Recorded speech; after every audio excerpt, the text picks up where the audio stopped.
Hello and welcome, everyone. I am so pleased to welcome you to our first LeagueSpot Live release note session. We've been in the habit of creating such cool content. We're so glad we can now share it with you live via video. So quick introductions. I'm Dylan Hornibrook. I'm the VP of Marketing here at LeagueSpot. Very excited to join you on this Friday afternoon for some of you, Friday morning for others. And joining me is our CTO, Brandon Barnett. Brandon, how are you? I'm doing great today. Thank you. Well, that is fabulous to hear. So, folks, we just want to break down what we're doing here and why we're doing it. So these are our live release note sessions. Because we have pushed out some great content over the years, we wanted to come to you and talk through some of the releases that we're doing currently, and the methodology and reasoning behind why we do things. Because, it's great to do cool things, but unless you tell people about them, sometimes people don't really see that they're there, or they just kind of go behind the scenes. So we're just really excited to share with you the work that we're doing, why we're doing it, and some of the really cool solutions and problems that we're solving. So jumping straight into it, I think I'm going to move into one of the things that I thought was super interesting from our last release, Brandon. And this is our new AutoMatcher integration into Leaderboards. But I'm going to pump the brakes a little bit before we go directly into that. I'd love your help breaking down, first off, what is the AutoMatcher system here at LeagueSpot? Yeah, so AutoMatcher is something we actually designed to combat the problem in gaming, which is that oftentimes you're going to get a lot of no-shows during competition. And it varies based on communities. Some communities it's higher, some are lower. But my guess is it depends a lot on the competitive outlook of that particular community. But it's a feature that we built because what we don't want to happen, and what's the most important thing for us, is that if you show up to play, you get to play. That's one of our number one community measurement KPIs, is that people who are showing up, all they want to do is be a part of a competition.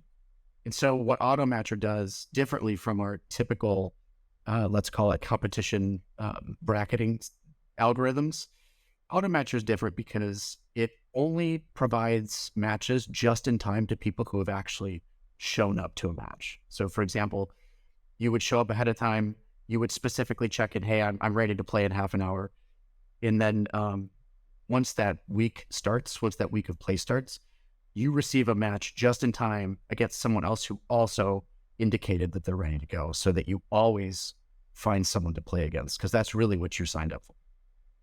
Right. And no one loves that feeling of showing up for an event and the team you're about to face no shows, and all of a sudden you've got, 2 hours on your calendar that you blocked out and you're all of a sudden not playing. Right. I've spent all week getting ready for this. I've scouted the other team and they don't show. This is just our way around it. Nothing's worse than going through and doing the whole scouting procedure and then not getting to use any of it. Funny note, I want to give a shout out to one of our team members, Tiff. She plays in a local gaming league where she actually scouts out the enemy team to an entire PowerPoint. And I'm like, that's dedication you won't see anywhere else. Like, that's one of the reasons she's on our staff, because she takes play that seriously. Like, that's the LeagueSpot mentality. But one of the things I do want to call out with AutoMatcher, it's a great system. When we use this system, it really ideally works with Swiss-style like tournaments, correct? Yeah, that's correct.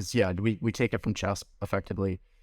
You are going to be auto-matched. This is the just-in-time matchups that are based on other teams that have a very similar record to you, so that we can very quickly determine who the better teams are over the length of the competition. Right. So appreciate the heads up on AutoMatcher. So let's talk about leaderboards. So leaderboards, I think everybody knows what a leaderboard is, but what does it mean in the context of LeagueSpot? Sure. Yeah. For us, it's for competitions that aren't head to head. Typically, it'll be titles like Apex Legends or Fortnite or other Battle Royale style competitions, where you're not going to have a team versus team type of matchup. This is something where you're going to have basically a list of scores. So we can score you based on how you do on the match. There might be 100 teams, there might be 50 teams, there might be 20. But you're going to receive placement scores based on how you actually do within that match.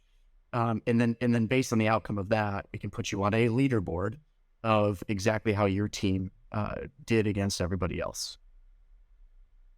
Great. So I think that effectively wraps up the leaderboard. So let's talk about this integration. So we're saying that AutoMatcher is now being tied into the leaderboard system here on LeagueSpot. How is that improving the leaderboard gameplay? So one of the things the leaderboard does, because we're aware of the titles, so certain titles and configurations of them, whether you're doing solos or duos or squads, for example, the lobbies are only a certain size. So one of the things we can do is you can put together a huge competition that is much larger than the size of a specific title lobby, and then we will automatically break up and basically chunk the teams between several different lobbies. So for example, in a title that might allow for 20 teams to participate, if you had 60 teams join, you would end up with 3 lobbies of 20. What AutoMatcher allows us to do is make sure that if you did start with 60 and you were intending on breaking them into different lobbies, you're actually going to get lobbies of the same size. The goal is we want to know who is actually going to show up so that you don't have a situation where one of those lobbies, you have 10 teams that don't show up and another one full 20. What we're trying to do is balance this out such that it's actually competitive and that you're facing as many true competitors as you were expecting going into it. Right. And I think, one of the obvious things we have to call out is the time saving of a system like this. This is no longer a person's man hours going into, okay, is team C here? Is team D here? Who am I putting into pool 1? Who am I putting into pool 2? Where am I making these cuts and redistributing? Everything here can be preset, including the number of teams in each lobby. I believe we even added a feature where you can preset the time that the lobbies are made. Yeah, that's right. That's part of the AutoMatcher capability. There's a couple settings you can play with. For example, how long that check-in window lasts. So whether that's an hour ahead of time from you, whether it's 30 or 15 minutes, whatever it is, as a tournament organizer, you get to select that level of configuration. We do support auto starting those lobbies. So in a case where you happen to be running several lobbies and you don't want to have to go manually click through those and you don't want to forget one of them, we do have a setting that actually will auto start those on a pre-configured schedule. That is really just I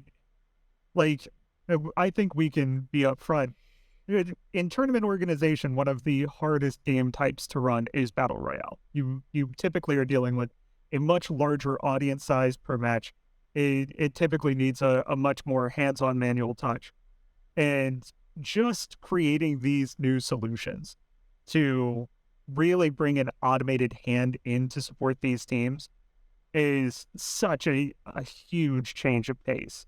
And I mean, I think we can both say we've gotten notes from organizers over the past that, it's these functions that save time that often come to be the reason people come to us again is we've really worked hard on that. So was there any interesting challenge from the development side before we hop off this?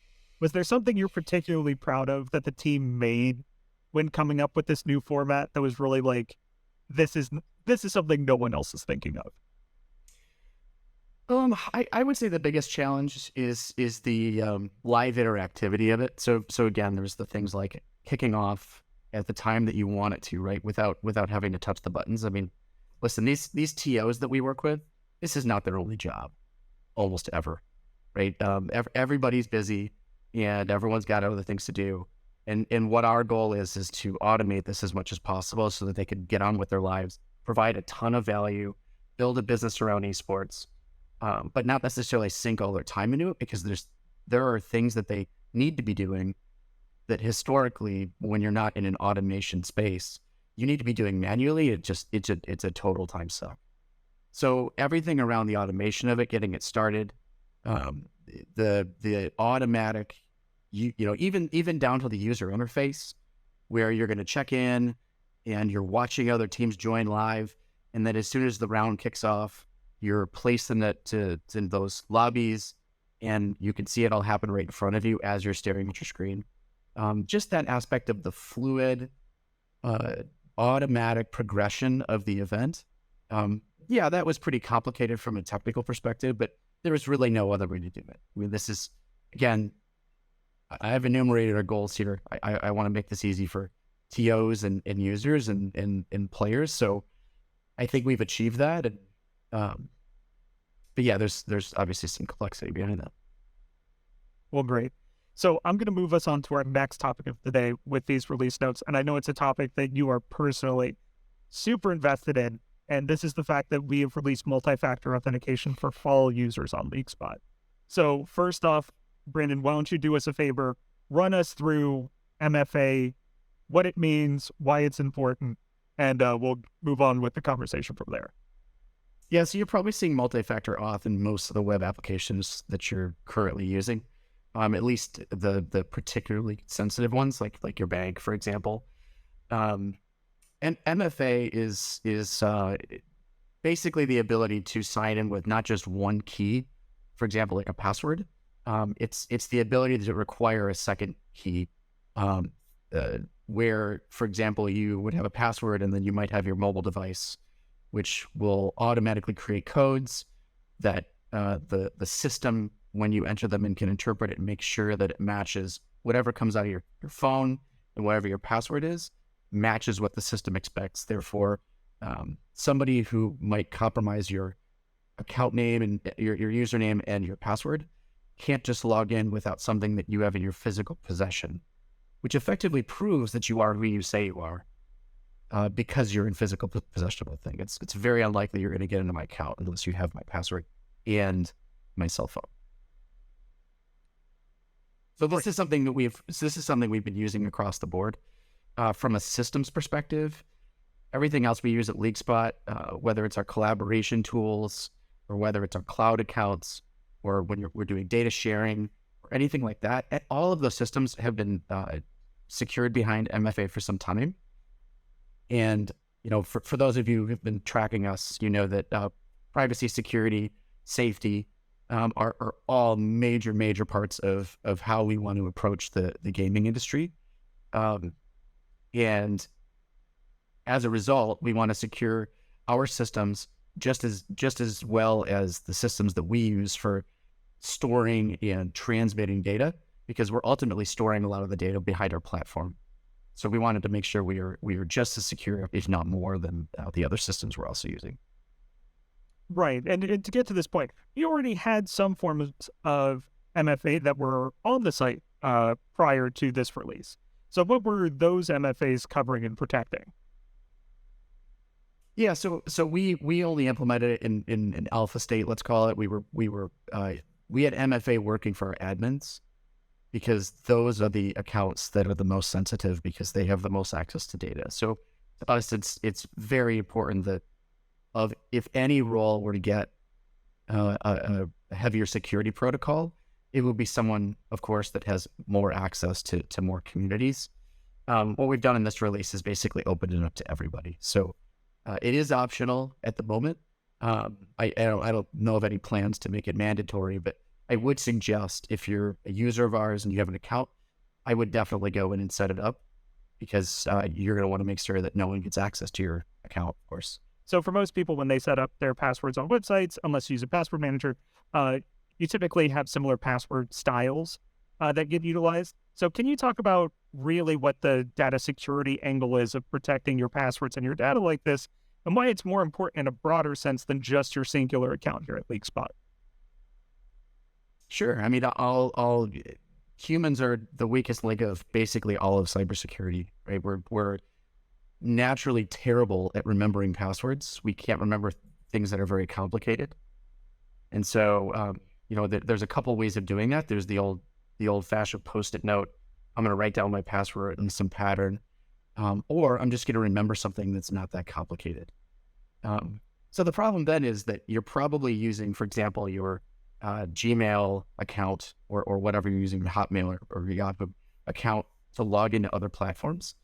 And so the issue is if your Gmail account, for example, were to get compromised, then someone might be able to break into another account or even worse, potentially someone breaks into a system like, let's say Target, I'll say Target because they've gotten hit by a data breach before. Now I have your email address, I have your password that's probably the same password. Let's call it what it is. It's just a human tendency. This is what a lot of people will do. And so in any one of these data breaches, I know which email provider you're using, so I'm just going to go to that one. I'm going to log in. And by that point, by the way, if I can get into your email provider, I can probably reset any password you've ever had in any system you've signed up for. So MFA is really important there because, someone's going to harvest those credentials if they found it somewhere from a data breach. They're probably going to get into your email address. If they do, they can basically gain access to anything else. What saves you in that instance is if, for example, on Gmail, or again, in our system, if you're using a second form of authentication, you're pretty much secured from that. I mean, there's ways, of course, all cybersecurity and safety mechanisms have some weaknesses, but right now, from what I'm aware, MFA is a pretty tough one to crack. Yeah, and as you said, it's that essence of owning like a secondary object that the MFA has to check through is what really makes it so hard to crack. But we've talked about this. One of the things that we also have to protect is the fact that we have a lot of young users of our service. We service a lot of scholastic institutions, and for a lot of the kids that sign up for those programs, a lot of them use their school emails, and sometimes we actually mandate it to validate that they're a part of the school system that we're playing with. And it's one of the crazy things of, if these student emails get out, which obviously at LeagueSpot, we make sure they never get out from our end. But, for these kids, they often use these emails for everything. No matter what site they're going to be using these emails across. Because for most kids, their first school email is one of their first personal emails they ever own. So you always have to wonder, as they're going out to this wider world of the internet and using these emails, are the passwords that they use to keep these emails safe really safe enough?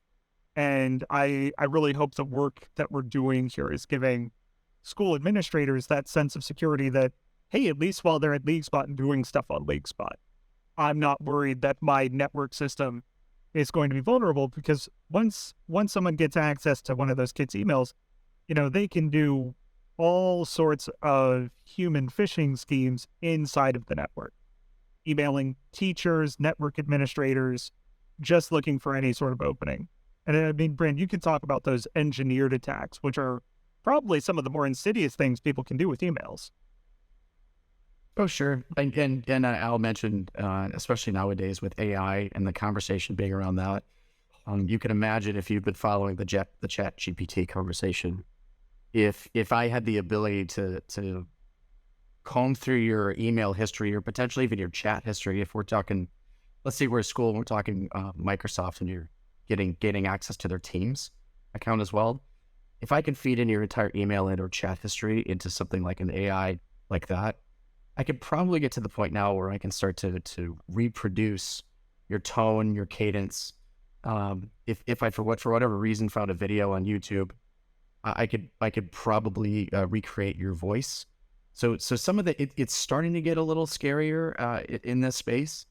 And so I think as that continues to move along, and we continue to see more companies that are going after this digital transformation, where they're trying to become, they're moving to be digital product companies, even ones who aren't classically in that space. If they're new to that and their cybersecurity capabilities are relatively immature, we're seeing some data breaches in that case, and we're seeing more and more of them. And so between those things, it just, especially when you're talking about the youth, who in many cases can't consent to certain things, like they need their parents' consent to join certain systems. It's just so much more important that we're making sure that data remains where it should be, and that unauthorized actors have no access to it. Well, that's fantastic. So thanks for that heads up, Brandon. Next up, I do want to move to one of the smaller features of our latest release, and this is player ineligibility. So can you update us on how we are changing up how teams and organizations can see player ineligibility? Yeah, this was one that was brought to us by the WIHSEA, and it's something that we hadn't really thought much about. It So on our platform, you have the ability to mark a player as being ineligible from competition. What they pointed out to us, which we subsequently agreed with, was there are very few reasons that a player might become ineligible for a competition, and almost all of those reasons are very sensitive. Like they are having they're having grades issues, or there's a disciplinary action going on at school. And so because of the fact that almost all of the cases tend to be very sensitive in nature, especially when it comes to kids, and I think we do a really good job of going beyond regulations and how we protect. But for example, getting into FERPA, when we're working with kids in schools and you start talking about student records, not only is it a regulatory concern that we're releasing more information about that kid than we're intending to, but it's also just the right thing to do. So what we're changing basically is that ineligibility isn't changing. So if you are ineligible to participate in the match, you're not allowed to be checked in. What we're changing about it is the visibility of it. So we're actually just tightening it up where basically only the school directors, as well as the captains of the teams that you're on, who are able to check you into matches to begin with, those are the only people who are going to be able to see that information. We're no longer exposing it to, for example, your competitor who might be in a different school that you're matched up against this week. Thanks for running through. I love the fact that we are taking that next level step of, listening to our partners, because I think that's one of the key things for our team is we have such a great environment of people and organizations to learn from and really take to heart what they bring to us and make meaningful changes. So now that we've covered really what was in our last release notes, I wanted to ask you what's next for LeagueSpot? What's on our docket? What's on the horizon that we're really looking to tackle coming up? Sure. I want to start with more privacy and security stuff. Again, we're a company that operates in the U.S., but there are regulations out there overseas, such as in the EU. There's the GDPR, which puts a lot of onus on a company to collect and consent when capturing any information on a user, when you're dropping cookies on the browser and things like that. It's not something that technically applies to us at all, but it is something that we're going after becoming compliant in, because we just think, again, it's the right thing to do. We're trying to make a pattern of going beyond what the regulations ask us to do and what's ethical. We want to do things that are right for our users and make sure that they're protected in all cases that we're able to. We're also going after a SOC 2 certification, which I won't bore you with the granular details on it, but effectively, this certification would basically mean that we have been audited by a third party that says that all the things we do from a security and compliance perspective, we're actually doing it and provide some proof to say that we're doing so. So I'd start there. Next would be team designations. So this is something that our partners over at NACE Starlink as us as well. So on any community, you can kind of define your own, because your categories might be personal to your or specific to your community. For example, if you're a school or a conference, let's say, and you have varsity or JV or club or other levels that you want to define, we're going to let you do that and basically designate that each of your teams falls under one of those categories, so that you get a visual piece of feedback that says, these are all my varsity teams. This is the varsity competition. And I want to make sure that all our varsity teams are signed up for the right competitions. At this point, we're not stopping any teams from joining anything. That's maybe a future step where we would lock down certain seasons to be varsity only, JV only, something like that. But look forward to that soon. But for right now, it's just the visual designation. We also have gotten the feedback that when you go into our seasons and the stages within, so let's say you're in the regular season or playoffs within a spring 2023 season, the settings and mechanics and configurations of those seasons are not particularly visible to the users. So you might want certain pieces of information like, when do roster locks begin, for example, on those, or this particular season is going to be a round robin versus a Swiss versus a single elimination, double elimination type of competition. those are things we haven't done a great job of surfacing in the past that we would really like to bring to the forefront so that people understand what they're getting into when they're joining a season. If you're a TO listening, I know sometimes it feels like you're trying to configure things and you're just hoping you got it right because we're not expressing some of those configurations as best as we could. So that's something we're going toward as well. And then the last one, something we're working on, which we're excited about. This has come up from several different leagues that we're working with, but it's communities that do live events. Historically, we have not supported live events directly within the platform, whereas in the future, we want to be able to say that you're going to be assigned this week or today or over the next hour to station 1, 2, 3 ABC, however you choose to name them in the facility that you happen to be hosting this event. This is something that's currently under the design phase, but it's something we're working toward because, again, it has come up several times from different communities, which is good validation for us that it's something that our network wants to see. Well, great. I'm happy to hear that. And I also know behind the scenes, we've got an excellent UX team right now working on updates, really taking a look with our team designations is one of the areas.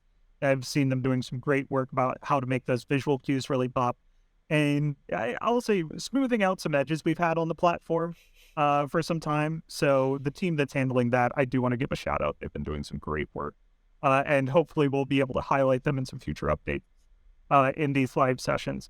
But it is that time where we want to wrap up here. So I want to thank everyone for coming out and joining us today. I want to thank Brandon for taking his time and really sharing the insights from the team, from the release notes, the features we've generated, and why we're focusing on it.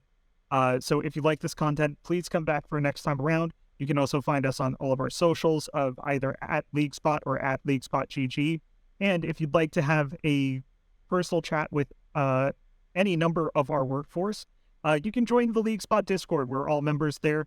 We have open channels for all of our community members or interested parties to come and contact us, ask us about the features we're creating. We actually have a features ticket tool where if there is a feature you would like, you can make requests there for the LeagueSpot platform that we heavily advise people to utilize because it's one of the things, as you heard today, that drives us to action.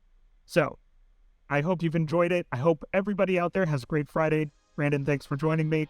And otherwise, have a great rest of your day, folks. This is a goodbye from LeagueSpot.